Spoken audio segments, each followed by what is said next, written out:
Hi friends, welcome to PVK guidance.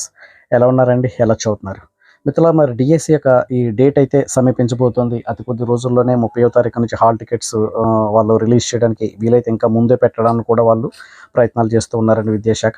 ఒక పక్క ఈ సుప్రీంకోర్టులో కేసు ఈ కొంచెం ఓటమి బాధాకరంగా ఉన్నప్పటికీ చాలామంది అభ్యర్థులు అయితే మరి ఇప్పుడు తక్షణ కర్తవ్యం గురించి ఆలోచిస్తున్నారు. ధర్నా చేయాలా, లేకపోతే ఏంటి, మళ్ళీ వినతులు అందించాలా, లేకుంటే హైకోర్టునే కొంచెం ఏమన్నా మళ్ళీ మరొక పిటిషన్ ఏమన్నా వేయాలనేటువంటి ఉద్దేశంలో కొంతమంది ఉన్నారు. మరి కొంతమంది అయితే ఇంకా ఇవేమీ పట్టనట్టుగానే మరికొంతమంది చదువుతూనే లీనమైపోయారండి. అంటే ఎవరి ఉద్దేశాలు వాళ్ళవి, ఎవరి ఇష్టాలు వాళ్ళవి. ఇందులో మెజారిటీ అభ్యర్థులు సమయం కోరుతున్నటువంటి దానిలో కూడా న్యాయం ఉంది. మరికొంతమంది అభ్యర్థులు ఒక 3-4 ఏళ్ల నుంచి కోచింగ్ సెంటర్లకు అతుక్కుని చాలా కష్టాలు పడుతూ ఈ ఎగ్జామ్ కోసం ఎదురు చూస్తున్నటువంటి వారి వెర్షన్ వాళ్ళు చెప్పే దాంట్లో వాళ్ళకి న్యాయం అనిపిస్తుంది. కాబట్టి ఇప్పుడున్న పరిస్థితుల్లో మరి ఏం చేయాలి అంటే కనుక, మీరు ప్రిపరేషన్ దారిలోనే మీరు ముందుకెళ్ళాలి. ఇంకా సమయం లేదండి. ఇంకా మరొక అవకాశం ఎప్పుడు వస్తుందో కూడా తెలియదు. మరొక డిఎస్సి ఇవ్వాలి అంటే కనుక జమిలీ ఎన్నికలకు ముందు 2027లోనన్నా జరగాలి, లేదా 2029కి ముందైనా ఇవ్వాలి. ఈలోగానే ఇప్పటికేమో ఈ టీచర్స్ ఈ ప్రమోషన్ల వల్ల, వీటి వల్ల, బదిలీల వల్ల అనేకమైనటువంటి సర్ప్లస్ కనిపిస్తుందండి. ఖాళీలు కాదండి, సర్ప్లస్ కనిపిస్తుంది. ఇప్పుడున్నటువంటి పరిస్థితుల్లో సుమారు ఒక జిల్లాలో 300-400 దాకా ఈ స్కూల్ అసిస్టెంట్ అంతా ఉన్నాయి. వీళ్ళందరూ కూడా మరి రాబోయేటువంటి డిఎస్సి నాటికి మరి అడ్జస్ట్మెంట్లు ఎలా ఉంటాయో తెలీదు. మరొకసారి రేషనలైజేషన్ జరిగితే ఖాళీలు మరింత పెరగొచ్చు, కానీ ఖాళీలు ఏమి తగ్గవు. కాబట్టి ఈ పరిస్థితుల్లో ఇప్పుడున్నటువంటి అవకాశాన్ని కనీసం మీరు తెలివిగా వాడుకోగలిగితే, ఏదైనా ఒక అద్భుతం జరిగి ఒక ఉద్యోగం నీ వశం అయితే కనుక ఖచ్చితంగా అది సంతోషదాయకమే. కాబట్టి ఇప్పుడు ఈ హాల్ టికెట్స్ రిలీజ్ చేసే లోపల, అంటే ఇంతకు ముందు ఉన్నటువంటి దానికి ఇప్పుడున్న దానికి మరి సమాచారం అయితే మన ప్రారంభంలో ఎస్జిటి జరుగుతాయంటున్నారు. తర్వాత స్కూల్ అసిస్టెంట్లు, చివరిలో టీజీటీ పీజీలకు అవకాశం ఉందని చెప్తున్నటువంటి ఈ పరిస్థితుల్లో ఇప్పుడు ఇంకా మీరు చేయాల్సిందల్లా ప్రిపరేషన్లో ఉన్నటువంటి ముఖ్యాంశాల జోలికి వెళ్ళాలి. ఇప్పటిదాకా మీరు చదివినటువంటి అంశాలను ఖచ్చితంగా రివిజన్ చేసుకోండి. ప్రస్తుతానికి అంటే మీరు ఒక రకంగా ఒక పేపర్ మీద పెట్టుకోండి, ఆత్మపరీక్ష చేసుకోండి. చదివిన అంశాలు ఏమున్నాయి, చదవలేని అంశాలు ఏమున్నాయి, చదివిన అంశాలని అడిగితే బిట్ వస్తే పెట్టగలమా లేదా అంటే ఖచ్చితంగా మీరు రివిజన్ చేయాల్సిందే. మీరు చదివిన దాంట్లోంచి రివిజన్ చేసుకుంటూ, చదవలేని టాపిక్స్, చదవలేని లెసన్స్ అండి. కొన్ని పుస్తకాలు అయితే కొంతమంది ముట్టుకుని ఉండరు బాస్, ఇప్పటి వరకు కూడా అలాంటి వాళ్ళు కూడా ఉన్నారు మిత్రులారా. వాళ్ళ తప్పిదం కాదండి, అంటే వాళ్ళకు ఉన్నటువంటి పరిస్థితులను బట్టి వాళ్ళు అలా ఉన్నారు అంతే. అంటే జాబ్ చేసుకుంటూ చదవడము, మధ్యలో లీవ్ అప్లై చేస్తే వాళ్ళు లీవ్ ఇవ్వరు, లేదంటే మీరు జాబ్ మానేసి వెళ్ళిపోండి అంటారు. ఇలాంటి పరిస్థితుల్లో కుటుంబాన్ని నెట్టుకు రావాలి, ఇటు ఉన్నటువంటి పరిస్థితిని మార్చుకోవాలనేటువంటి ఉద్దేశంతో కూడా చాలామంది ఉన్నారు. కాబట్టి ఇటువంటి పరిస్థితుల్లో వారు కొంత చదవలేకపోవడం అనేటువంటిది మాత్రం ఖచ్చితంగా నిజమే. కాబట్టి ఇప్పుడు మీరు ఏం చేయాలంటే, సిలబస్ పేపర్ పాయింట్ ఆఫ్ వ్యూలో మీకు ఒకటి మాత్రం తెలుసు. ఎందుకంటే మీరు కేవలం ఛాత్రోపాధ్యాయులేమీ కాదు, మీరు టీచర్సేనండి, మీరు కాలేజీలో లెక్చరర్సే. ఏరియా నుంచి ఏ క్వశ్చన్ పడడానికి అవకాశం ఉందన్నది కూడా మీరు ఎక్స్పెక్ట్ చేయొచ్చు. క్వశ్చన్ పేపర్ ప్రిపేర్ చేయగలిగే సామర్థ్యం ఉన్నంత గొప్ప తెలివితేటలు ఉన్నటువంటి వారు మీలో ఉన్నారు. కనుక మీరు ఏం చేయాలంటే, ఒక టాపిక్ తీసుకోండి. ఒక చాప్టర్ తీసుకుంటే ఈ చాప్టర్లో ప్రధానమైనటువంటి అంశాలండి, అక్కడ లైన్ టు లైన్ ఇది ఏం అవసరం లేదండి. ప్రధానమైనటువంటి అంశాల మీద మీరు దృష్టి పెట్టినట్లయితే దాంట్లో నుంచి మీకు 5-10 బిట్లు మాత్రమే తయారవుతాయి.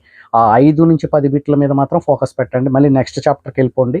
చాప్టర్ వెనకాల ఉన్నటువంటి ముఖ్యాంశాలు, గ్లాసరీ, అనుబంధాలు, టేబులర్ ఫామ్స్ అన్నీ కూడా బాగా తెలివిగా చదువుకోండి. ఇంకా ఈ పరిస్థితుల్లో టెక్స్ట్ బుక్ కంటే ఏదైనా ఒక మెటీరియల్కి మీరు స్టిక్ అనవచ్చు, ఇంకా తప్పనిసరి పరిస్థితి. ఇక మరొకటి ఏంటి అంటే, కనీసం అంటే ఈ 15 రోజుల నుంచన్నా రోజుకు ఒక పేపర్ మాత్రం చేయండి. కుదిరితే 2 పేపర్లు ఆన్సర్ చేయండి. కొన్ని కోచింగ్ సెంటర్లో గ్రాండ్ టెస్ట్లు 1, 2 ఇలా పెడుతున్నారు. ఒకవేళ ఆ పేపర్స్ ఏమైనా సంపాదించుకోగలిగితే కనుక ఒక పేపర్ మాత్రం చేయండి. ఇలా చేస్తున్నప్పటికి ఏమవుతుందంటే, ఒక 5-10 పేపర్లు చేసేటప్పటికి మీకు కొంత ఆత్మవిశ్వాసం పెరుగుతుంది. కాన్ఫిడెన్స్ లెవెల్ లాస్ అవ్వకుండా మేము కూడా పోటీలో ఉన్నాము అనిపించుకునేలాగున ఈ ప్రయత్నం అయితే మీకు చాలా వరకు లాభిస్తుంది. తర్వాత ఇంకొకటి ఏంటి అంటే, ఇది చేసుకుంటూ, అంటే మీరు ఈ ప్రిపరేషన్లో ఈ పందలో, అంటే నేనేం చెప్పానండి, మార్నింగ్ ఒక పేపర్, ఈవినింగ్ ఒక పేపర్ అయినా గ్రాండ్ టెస్ట్ పేపర్లో ఒకటి చేయండి. ఒకవేళ గ్రాండ్ టెస్ట్ పేపర్ లేకపోతే S&S వారు కానీ, విజేత కాంపిటీషన్ కానీ, మరొక ఏ ఇతర పబ్లికేషన్ అయినా సరే మార్కెట్లో అవి ఉన్నాయి. 16 model papers, 40 model papers, 32 model papers పేరుతో బుక్స్ ఉన్నాయండి. ఒక బుక్ తీసుకోండి, ఒక్క బుక్ జోలికి వెళ్ళండి మిత్రులారా. 2-3 పుస్తకాలు పట్టుకోక్కర్లేదు. ఆ ఒక్క బుక్ పట్టుకుని మార్నింగ్ ఒకటి, ఈవినింగ్ ఒకటి ఒక పేపర్ డెఫినెట్గా చేయండి. చేసిన దాంట్లో మీరు అనుకోవచ్చు, అందులో 50% బిట్లు మీరు చేయగలరు ఖచ్చితంగా. ఎందుకంటే ఇప్పటిదాకా మీరు కనుక ఇంత కొద్దో గొప్పో చదివితే 50% బిట్లు చేయగలరు. ద రిమైనింగ్ 50 బిట్స్ మీద మీరు కొంచెం ఫోకస్ చేయండి. అలా పేపర్ 2, పేపర్ 3 ఇలా సగం అంటే ఒక 5 నుంచి 6 పేపర్లకు వెళ్ళేటప్పటికి మీరు చేయగలిగేటువంటి బిట్స్ సంఖ్య 50 నుంచి ఒక 70, 60 నుంచి 70% వెళ్తాయి. 70 బిట్లు పెడతారంటలేదండి, 70% బిట్లు మీరు చేయగలుగుతూ ఉంటారు. రోజు రోజుకి చదవడం మానేసి బెంగ పెట్టుకుని ఇంకా రాదేమోలే మన వల్ల కాదులే అని చెప్పి మీరు మొత్తం వదిలేస్తే కనుక, బుక్స్ పక్కన పెట్టేస్తే కనుక, ప్రయత్నాన్ని విరమించుకుంటే కనుక మొదటికే మోసం వస్తుంది. కాబట్టి ప్రిపరేషన్ లెవెల్ కొంచెం పెరగడానికి ట్రై చేయండి. ఇంకోటి కూడా గుర్తుపెట్టుకోండి, 3-4 ఏళ్ల నుంచి కోచింగ్ సెంటర్లో ఉండి చదివిన వారికి కూడా జాబ్ రాకపోవచ్చు, కానీ ఒక్కొక్కసారి ఒక్క నెల ముందు బుక్ పట్టుకున్నవాడు కూడా జాబ్ కొట్టినవాడు ఉంటాడు. అలాంటి మేధావులు కూడా ఉంటారండి. ఎందుకంటే మీరు ఇప్పటికే కాలేజీలో చేస్తున్నారు, స్కూల్లో చేస్తున్నారు, మీ దగ్గర కంటెంట్ ఉంది, మెథడాలజీ ఇప్పటికే కొంచెం చదువు ఉంటారు. ఏం చెప్పగలం, పేపర్ మీకు అనుకూలంగా వస్తే ఏం చెప్తామండి, నార్మలైజేషన్లో మీకు ఫేవర్గా జరిగితే ఊహించగలిగే రేట్ అండి. గతంలో కొంతమందికి నార్మలైజేషన్లో 9 నుంచి 11 మార్క్స్ యాడ్ అయ్యాయి కదా గతంలో టెస్ట్స్లో కూడా. కాబట్టి అలాంటిది కూడా ఏదైనా జరగవచ్చు కదా. కనుక ఓడిపోయాము అని మాత్రం మీరు అనుకోవద్దు, మా వల్ల కాదు అని మాత్రం మీరు అనుకోవద్దు. ఎవరికి ఏ టాలెంట్ ఉంటుందో, ఎవరికి ఎప్పుడు అదృష్టం కావచ్చు, ఏదైనా కావచ్చు, మరి ఏదైనా కావచ్చు, నువ్వు నమ్మేటటువంటి ఏదన్నా లేకపోతే కొన్నిసార్లు అసాధారణ శక్తి సామర్థ్యాలు ఇలాంటి ఏదైనా యాడ్ అవ్వచ్చు కదా, చెప్పలేమండి. అది ఏమవుతుందన్నది తెలియదు కదా. అలాంటిది ఏదైనా జరగవచ్చు. కాబట్టి ప్రిపరేషన్ నుంచి మాత్రం పక్కకి వెళ్ళొద్దు. డైలీ 2 పేపర్స్ చేయండి. ప్రతిరోజు ప్రిపరేషన్లోనే ఉండండి. అన్నిటికంటే ముఖ్యంగా ఏంటంటే ఆరోగ్యాన్ని కాపాడుకుంటూ స్ట్రెంగ్త్ అంటే ఎలా అంటే మీరు బలహీన పడిపోకూడదు అనమాట అండి. ప్రిపరేషన్లో బలహీన పడకుండా ధైర్యంగా ప్రిపేర్ అవుతూ మీరు ముందుకెళ్తే ఖచ్చితంగా బాగుంటుంది. ఒకవేళ ఈలోగా ఏదైనా అద్భుతం జరిగి ఒకవేళ హైకోర్టులో కనుక మనకి ఈ కేసు హీరింగ్ కనుక వచ్చి సమయం కనుక దొరికింది అనుకోండి, అప్పుడు మీరు అదృష్టవంతులే కదా. 1 నెల సమయం దొరికినా, 2 నెలల సమయం దొరికినా మరో కొంత టాపిక్ కవర్ చేసుకుంటారు, రివిజన్ చేస్తారు. కాబట్టి ఇప్పుడు టెక్స్ట్ బుక్ వెనకాల ఉన్నటువంటి సినాప్సిస్ అయితే ప్రీవియస్ పేపర్లు చూడండి, లాస్ట్ ఇయర్ పీజీటీ పేపర్లు కూడా చూడండి. సంభాషణలు అడిగిన దానికంటే అందులో ఉన్నటువంటి క్యారెక్టర్స్ అడిగాడు. అలాగే మీరు బయాలజీ పేపర్ కూడా చూడండి, అలాగే ఇతర డెఫినిషన్ల జోలికి కూడా చూడండి.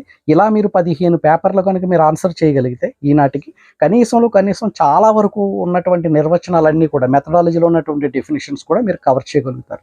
ఖచ్చితంగా అద్భుతం జరుగుతుంది. కాబట్టి ఈ రకంగా మీ ప్రిపరేషన్లో వెళ్ళాలి తప్ప ఓడిపోయామనో లేకపోతే సమయం లేదనో మా వల్ల కాదనో కనుక మీరు అలా దిగులు పడుతూ కూర్చుంటే మాత్రం విజయం ఎప్పటికీ కూడా మనల్ని వరించేటువంటి పరిస్థితిలో ఉండదు. కాబట్టి ధైర్యంగా ముందడుగేయండి, ధైర్యంగా చదవండి. సదా మీ విజయాన్ని కోరుకుంటూ I wish you all the best. Thank you.